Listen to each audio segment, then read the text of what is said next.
Crise da inflação dos alimentos. Eu estou muito impactado com o que está acontecendo com o governo Lula. Muito impactado. Eu não imaginava que a crise seria tão profunda, que a imobilidade seria tão profunda, que a incapacidade de encontrar respostas, que a paralisia fosse tão acelerada, né, na metade do governo já. Então, nós estamos vendo a crise da inflação dos alimentos. O que acontece? Olha, não adianta dizer que isso favorece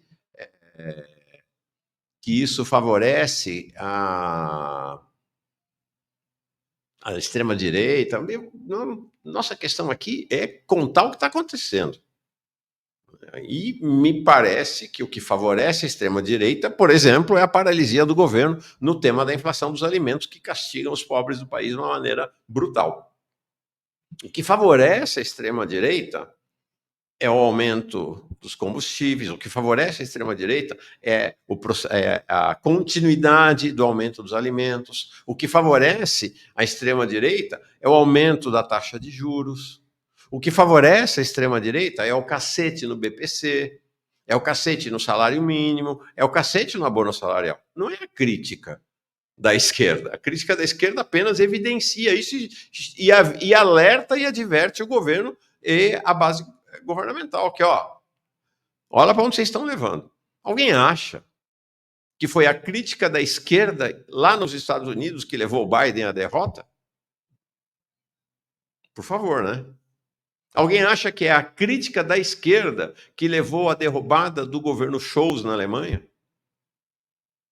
Alguém acha que foi a crítica da esquerda que levou à vitória da Meloni de extrema-direita na Itália? É claro que não. O que leva são as condições concretas de execução, as ações concretas dos governos.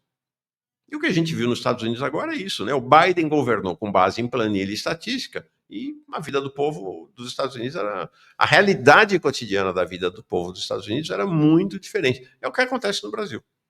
Não adianta querer governar por planilha. A saudosa Maria da Conceição Tavares, né, agora a gente menciona sempre, dizia, né, uma economista símbolo dos economistas de esquerda do Brasil, o povo não come PIB, o povo come alimentos. E se o preço dos alimentos aumenta, não adianta fazer propaganda do PIB. E aí o que está acontecendo? Uma ala do PT, uma diminuta ala do PT, que hoje é a esquerda do partido, realmente é muito pequenininha, já teve uma expressão maior no passado, ela está defendendo taxar as exportações do agronegócio para a redução do preço dos alimentos. Seria uma medida importante, né? Uma medida importante. Vamos falar sobre isso. Vamos olhar para este assunto aqui. Deixa-me ver aqui quem mais chegou. Olha aqui que legal. Não, esse eu já tinha visto. O César Sinício chega como novo membro e o Emergência SUS manda uma mensagem. Mauro, professora Denise falou sobre como a Selic alta é transferência de riqueza para os ricos. Ela deu uma aula aqui para nós ontem, Denise Gentil. Explorem mais esse tema. A classe média que investe vai na onda dos primos ricos achando que o tesouro da Selic é bom para proteger a renda. Pois é. Então, o que acontece? Hoje, deixa eu começar de outro lugar que eu ia começar aqui. Essa questão da exportação, da taxação sobre exportação, é um tema que lá atrás, no governo FHC, esse que vocês estão vendo aí, menorzinho, é o Antônio Candir. Antônio Candir era deputado tucano e foi ministro do Planejamento no governo FHC a partir de 96. Ele é o autor, quando estava no Congresso, da chamada Lei Candir. O que é a Lei Candir? A Lei Candir, ela isenta as exportações de produtos primários e semi-elaborados, minério, soja, milho, petróleo, de ICMS. Tá? Para além disso, não há impostos federais sobre esses produtos exportados. O governo FHC teve um papel decisivo na definição do perfil do país. Vamos lembrar que, além da Lei Candir, que é um escárnio sobre o país, né? A isenção, então a gente vê os acionistas da Petrobras, a gente vê os donos do agronegócio, os donos de gado e milho e soja enriquecendo de maneira sem precedentes no país, e eles não pagam imposto.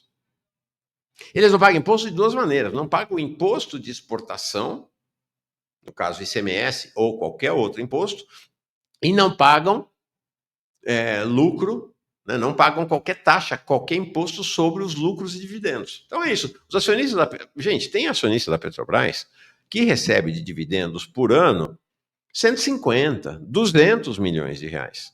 E não paga um tostão de imposto sobre isto. Nada. Zero. Zero. Tá? Isto vem do governo FHC. A grande questão é que veio o governo FHC, veio o governo Lula 1, governo Lula 2, Dilma 1, Dilma meio e agora Lula 3, ó. Continua.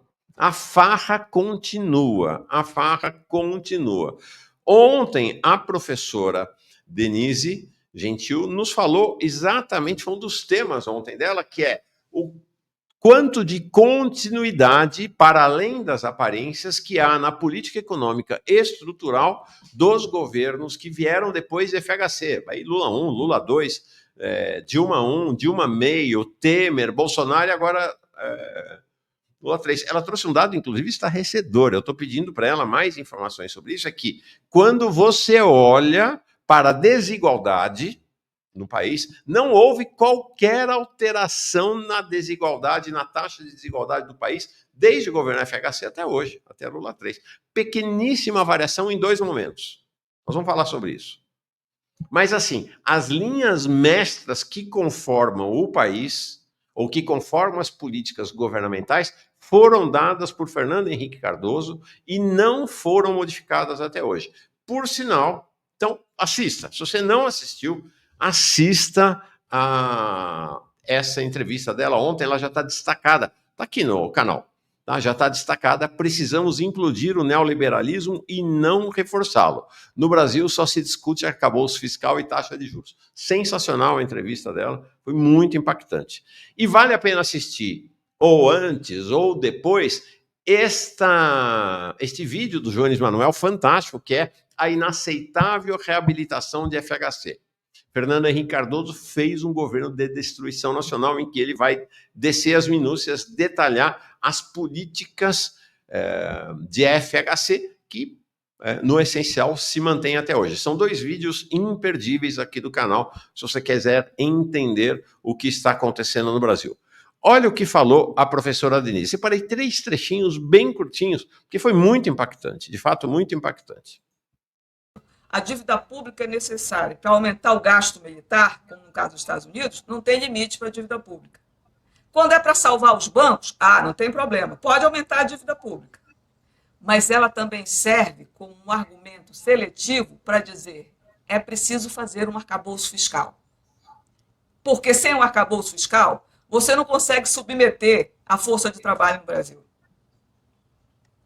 Você não consegue quebrar a espinha dorsal dos sindicatos.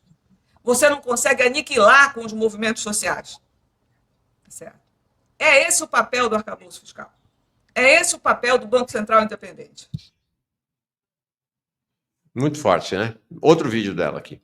Obrigado falar que nós não temos uma política de desenvolvimento em que você possa aumentar a oferta, em que os salários cresçam junto com o crescimento da produtividade. Porque, Mauro, quando os salários crescem e a produtividade não cresce, eles esmagam os lucros. Daí a reação da elite para fazer o quê? Um regime de metas de inflação com taxas de juros altas para provocar a recessão, para baixar os salários. Certo? Que é a promessa do Haddad e do Galípolo para esse ano, né? Baixar de 3,5% para 2,5% o crescimento, né? Essa é a promessa deles. Essa é a promessa deles. Claro, eles não têm projeto de desenvolvimento. Quem não tem projeto de desenvolvimento promete o quê? Promete congelar a economia. Promete esfriar a economia, certo?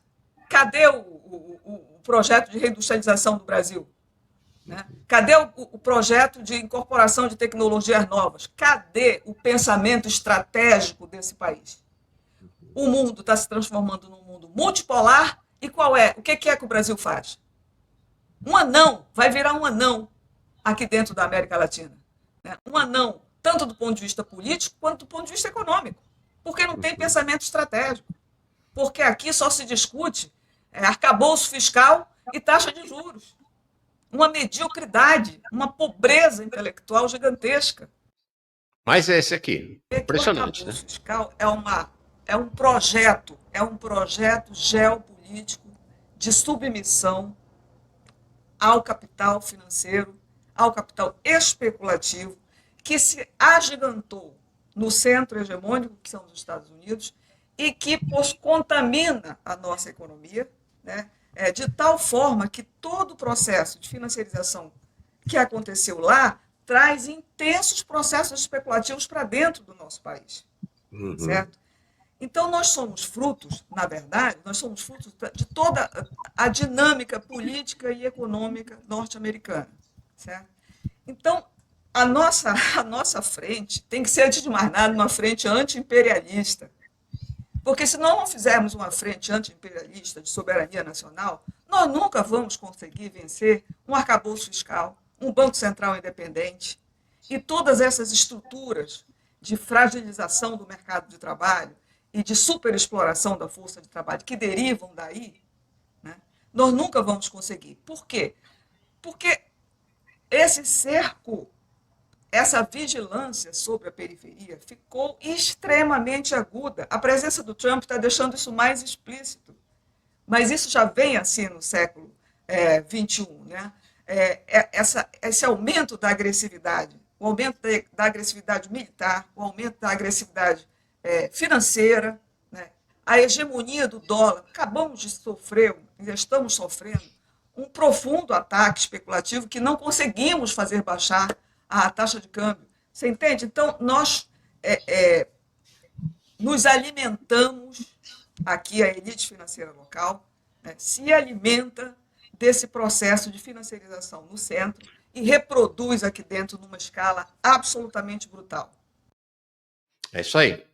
É muito forte, muito impactante. Assista, tá aqui no canal Jones Manuel. O que há é um processo que vem até de antes do Fernando HC, mas que se agudizou no Brasil a partir de FHC e em todos os governos que o sucederam. Ela mostrou aqui os dados ontem, de financiarização. O Brasil se tornou pasto do capital financeiro e da exploração do solo das riquezas nacionais. O Brasil se tornou pasto do capital financeiro e fazendão do mundo. Então, essa é uma questão que tem muito a ver com a Lei Candir. E aí é o seguinte, não vai ter qualquer tipo de taxação. Não vai ter, esquece. Nesta coletiva aí, que foi a coletiva sobre o tema da inflação dos alimentos, o tema da coletiva foi o que o governo não vai fazer, não foi o que o governo vai fazer. O governo não vai taxar, o governo não vai adotar medida heterodoxa, o governo não vai retomar os estoques reguladores, o governo não vai fazer. O que o governo vai fazer? É muito impactante. O governo está dizendo que, quem sabe, um dia vai reduzir as alíquotas de importação dos alimentos que tiveram uma elevação grande. Os economistas todos acham que é uma medida inócua. Assim, e a outra medida, olha, depois de tudo aquilo, né? Reunião, Lula fala na reunião ministerial, convoca os ministros, coletiva e tudo. As medidas são, quem sabe um dia, redução de alíquotas de importação dos produtos mais caros e redução dos juros do Plano Safra. Eu estou rindo para não chorar. Redução dos juros do Plano Safra para favorecer novamente quem? O agronegócio. Agora, redução da taxa de juros não tem, estímulo à pequena agricultura familiar, MST, não tem, ao contrário, tem combate do governo a eles. Então, você não vai ter redução nenhuma na inflação de alimentos, esquece. A não ser, e aí vem o Rui Maria Antonieta Costa, né? Lembra-se, Maria Antonieta tem aquela frase que é atribuída a ela, nem se sabe, né? Não tem pão, comam brioches, né? E o Rui Costa dizendo, olha, gente, Vamos parar de comer laranja. Troque a laranja por outra fruta, porque a laranja aumentou 48%. Como se o povo brasileiro precisasse de aulas de carestia do Rui Costa, um multimilionário. Não tem a menor ideia do que é isso. Como se o povo brasileiro, a hora que o preço de um produto sobe desmesuradamente, como a laranja, 48%, não parasse de consumir. Né? Precisasse ouvir a voz douta de Rui Maria Antonieta Costa, matador de jovens negros lá na Bahia, de que, olha, vocês precisam parar de comprar laranja, porque isso, o preço vai baixar. É um negócio assim, é inimaginável que isso esteja acontecendo. Agora, veja, por que taxar, o que é a pauta de exportação brasileira que é absolutamente isenta de taxação? Está aqui. Isso aqui é o fazendão do mundo. É o posto de petróleo do mundo. É a mina do mundo. Olha aqui, isso aqui é os produtos de maior impacto na pauta exportadora do Brasil, em 2024.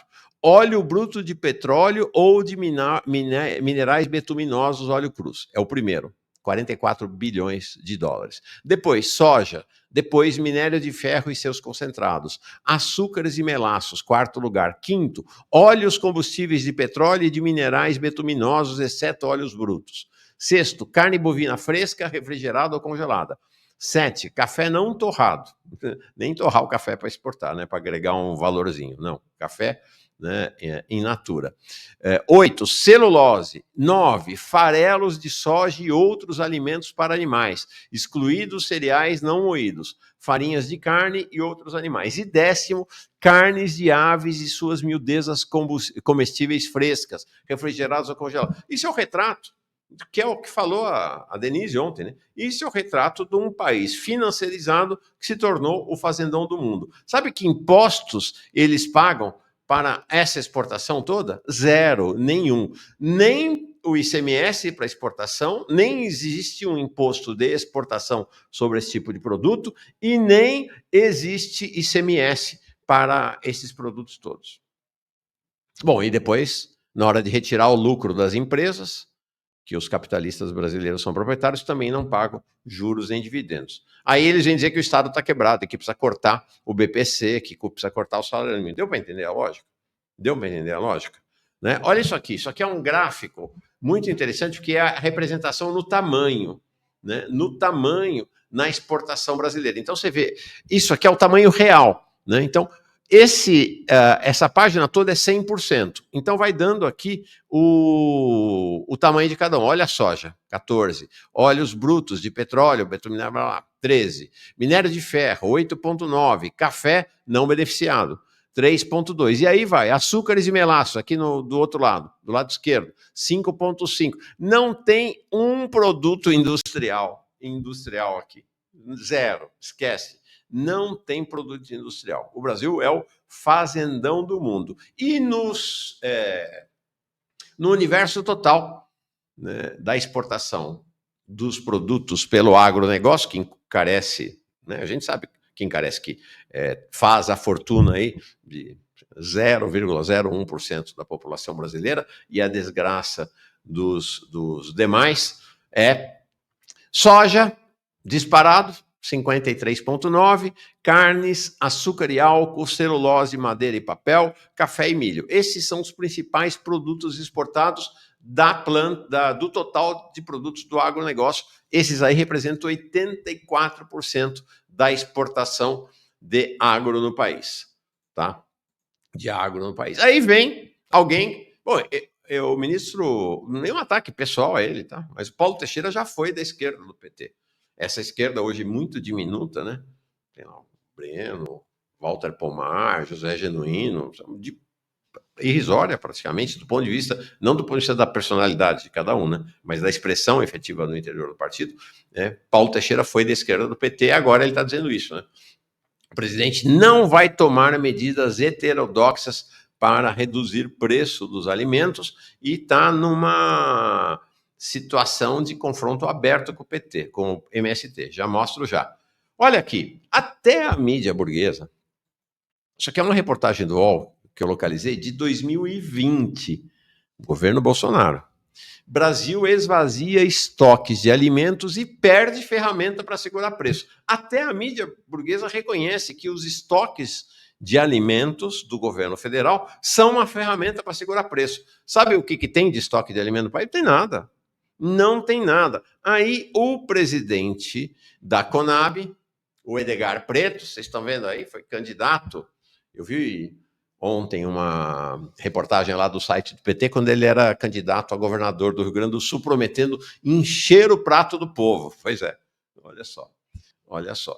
Então, o presidente da Conab quer, entrevista dele agora, de janeiro, agora de 10 dias atrás, o presidente da Conab quer retomar estoque para baratear comida, mas a mensagem mais importante aqui não é a retomada de estoque, é sem intervenção, ou seja, agro, bancos, não se preocupem que o governo não vai mexer muito, não. Não vai incomodar ninguém. Então, sabe quando vai ter estoque regulador no país? Não sei. Mas neste governo não terá, que é, de fato, uma das principais ferramentas. Tá? Aí, o governo... Bom, antes de falar dessa questão... Não, deixa eu falar disso, depois eu vou trazer a questão do MST. A mídia burguesa e outras mídias também, e o governo alega que não tem país nenhum do mundo que taxa a exportação. Não tem, vírgula. O que acontece ao longo da história, está aí. Todos os países que hoje são chamados países ricos ou desenvolvidos, taxaram os seus produtos primários e semi-elaborados. Quando? Quando não eram ricos, quando não tinham desenvolvido, quando esses produtos eram a principal pauta de exportação desses países. Século XIX, início do século XX. O que acontece? Esses países, que hoje são os países ricos, entraram num processo de industrialização acelerado, né? Hoje até estão se desindustrializando também, mas ao longo do século XX, as indústrias se tornaram a porção hegemônica no processo produtivo desses países, e aí eles deixaram de taxar os produtos primários e semi-industrializados. Mas quando os países ricos, todos eles, tinham uma pauta de exportação igual à brasileira, né, que é essa pauta do fazendão e do poço de petróleo do país, do fazendão, do poço de petróleo do mundo e da mina, né, dos minérios do mundo, todos eles taxavam a exportação. Então é cascata, não acredita nessa conversa das outras mídias aí, de que não pode taxar, de que nenhum país do mundo taxa. Claro, não taxa agora, né? Não taxa agora, mas taxou no passado. E essa questão do MST? Né? E essa questão do MST? O Gilmar Mauro esteve aqui no segundo dia do canal, né? Na terça-feira, o segundo dia 14 de janeiro, foi bem forte a entrevista dele. E ontem ele esteve em outro canal de esquerda, que é o Faixa Livre. Vai aqui um abraço para o camarada Anderson Gomes. Nós trouxemos na sexta-feira, em primeira mão, a notícia de que o MST estava indignado e acusando o governo de fake news com a propaganda governamental, feita lá pelo MDA, do Paulo Teixeira, de que o governo teria assentado 74 mil famílias. E dissemos aqui, o MST está dizendo que é fake news. Ontem o Gilmar Mauro falou sobre isso lá no Faixa Livre. Vamos ver. Consigo, sabe, um governo de esquerda, inclusive ministério de esquerda, utilizar esse tipo de número sem explicação. Porque, de verdade, o que ocorre, e é importante que tenha ocorrido, veja, nós reconhecemos, tem uma situação de famílias que deixaram assentamentos que ficam lotes vagos. Então, tem situações em que você substitui aquele lote por uma outra família. Ok, é isso que a gente quer mesmo, tá certo. Ou situações de que famílias que saíram e outras famílias entraram e estavam no aguardo para serem regularizadas. Ou assentamentos que já foram desapropriados há 10 anos atrás e que ainda não tinham sido regularizados e que foram efetivamente regularizados agora, dentro dessas 70 e tantas mil famílias. Isso é bom? Claro que é, mas isso não é terra nova, isso não é nova desapropriação, isso não é novo assentamento. né? Na verdade, famílias novas foram em torno de 4 mil famílias assentadas. 4 mil.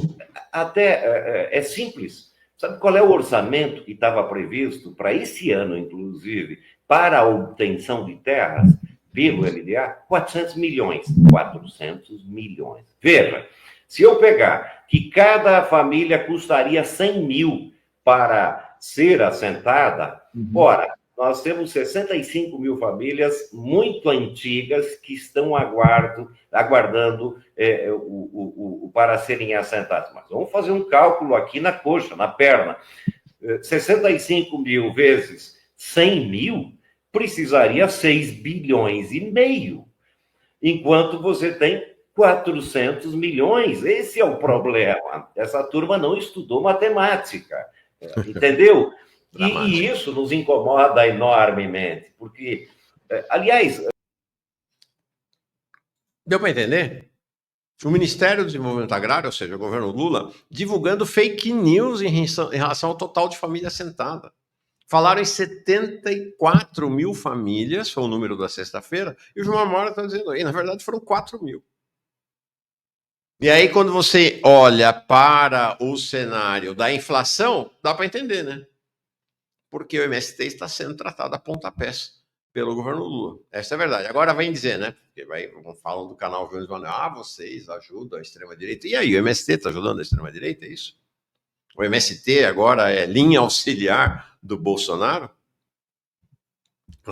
Rogério Carnais dizendo aqui, estou desanimado. Desanima não, homem, não desanima. Não desanima, deixa eu dizer. A gente estava na ditadura mais ferrenha. Eu não peguei essa fase de chumbo. Peguei já, comecei a militar com 14 para 15 anos, 74, 75. Ainda a barra era pesada. Né? Ainda a barra era pesada, mas não se comparar a 73, 72, 71, 70, né? Quando centenas e centenas dos nossos e das nossas camaradas foram torturados e mortos nas cadeias. Então, era assim, não tinha horizonte. Não desanima não, homem. Nós derrubamos a ditadura. Não desanima não. A esquerda brasileira ressurgirá e vai confrontar essa realidade. Não desanima. Tem caminho. Tem jornada à frente. Tem jornada à frente. Sempre tem. Sempre tem. Deixa eu ler aqui. O Edgar Canuto chegou como novo membro. E quem manda uma notícia aqui é o Paulo Pinheiro. E toda essa exportação com um consumo monstruoso de água. Claro, nós vamos trazer a professora dos brasileiros em meio ambiente, a Luciana Gatti, talvez a mais expressiva cientista ambiental do Brasil, do ponto de vista de repercussão internacional nesse momento, que ela vai mostrar para nós aqui o quanto de água o Brasil está exportando de graça para o mundo, né, com essas exportações de óleo, de soja, milho e gado. Negócio brutal. Para cada cabeça de gado, então vocês vão acreditar, cada cabeça de gado consome quase 1.000 litros de água por dia. É muito impactante, muito impactante. Pois bem, deixa eu falar uma coisa importante para todos aqui. Torne-se membro do canal, fundamental para nós, eu reafirmo sempre, fundamental, é chave para a sustentação do canal Jones Manuel. Que é isso? Todos os poderes não nos querem. Os poderes econômicos e políticos dominantes do Brasil não querem um canal de esquerda. Então, quem deseja um canal de esquerda, quem precisa de um canal de esquerda, são os trabalhadores. É o povo mais pobre do país. São as camadas médias, os intelectuais que se identificam com a luta dos trabalhadores, das trabalhadoras, dos indígenas, das mulheres, dos negros. Então, dependemos de cada uma para sobreviver e, mais do que sobreviver, para ampliar o canal. Então, torne-se membro aqui do canal, muito, muito importante, efetivamente, para nós, como fez aqui o Levi Melo. Tá? Acabou de se tornar membro, muito, muito obrigado. O governo Lula e sua crise de identidade. Tempos sombrios estão chegando também. Estou dizendo, desanima não, homem. Desanima não. estamos diante de tempos tenebrosos, mas já estivemos diante de tempos tenebrosos na ditadura varguista de 35, já tivemos diante de momentos tenebrosos na ditadura militar, estamos em momentos de grande dificuldade, mas tem horizonte, não desanima não, vamos em frente. Então, quer saber? Ainda nessa área do campo, o governo Lula elevou a liberação de agrotóxicos e elas bateram o recorde em 2024. Veja a lógica, então, dessa confrontação cada vez maior do governo Lula com o MST. Porque a lógica do MST é: não, nada de soja, nada de gado, nada de milho, produção alimentar. E a prioridade, a aliança do governo é com o agronegócio, que é soja, milho e gado. Aí o MST diz assim para o governo: não, nada de agricultura em larga escala para produção industrial de alimentos com base no modelo do agronegócio. O governo diz: não. O nosso parceiro, nosso aliado é o agronegócio, e para manter o agronegócio precisa da indústria de agrotóxico. Veja, o que acontece no campo com o agronegócio não é mais agricultura, é indústria. É uma agroindústria, né, na definição perfeita da palavra. Então, para isso, precisa elevar a liberação de agrotóxicos. É o que está acontecendo. Olha isso aqui, olha a escalada que vem. Não é uma escalada nova, recente, isso vem ao longo da história. Tá vendo lá? Começa em 2000. Ela tem inclusive uma queda, né, em 2001, 2002, aí 2003 começa o governo Lula, ela vai subindo. 2007 chega a um ponto culminante, aí cai novamente até 2010, governo Dilma, sobe, cai, e aí, a partir de 2015, no golpe, não para. Teve uma pequena queda agora e, de novo, aumentou. Né? Chegamos a esse ponto aqui, que é o total de registros de novos agrotóxicos aprovados, 663. Tá? Este é o cenário do campo brasileiro. Então é isso aí. Candir e FHC moram no coração de muita gente no Brasil.